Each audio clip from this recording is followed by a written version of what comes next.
Hi everyone, Hugh here, just quickly reacting to the Stormers versus La Rochelle team sheets for the big game in Gqeberha this weekend. And I have to say that if you're a Stormers fan, you've got to be licking your lips at this event. That La Rochelle team, when I saw it come up, I had to double check that it wasn't the Espoirs. The Espoirs, for people who don't follow French rugby, they have a youth team competition in France, which all of the top 14 teams play in. And I had to double check that it wasn't the team for that, rather than one that was sending to play against the Stormers.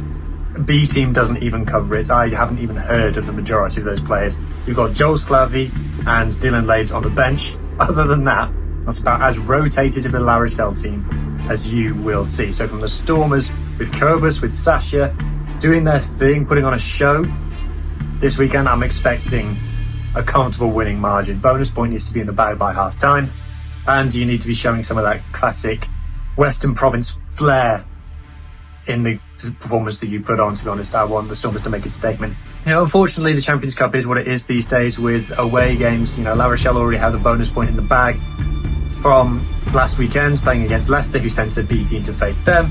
So now they're not incentivised to send a strong team away to the Stormers.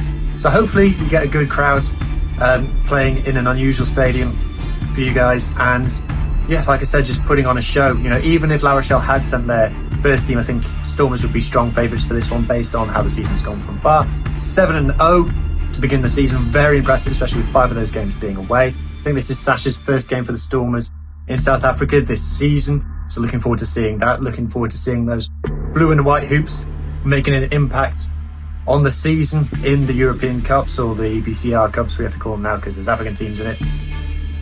But like I said, even if La Rochelle had put out their strongest team, they're not going very well in the top 14 anyway. I think they are 5 wins, 6 losses in the first 11 rounds.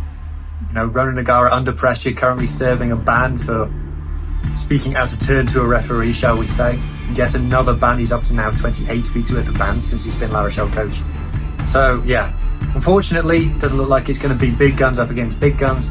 So if you're a Stormers fan, like I said, you should be licking your lips and expecting a big scoreline. That's my prediction anyway.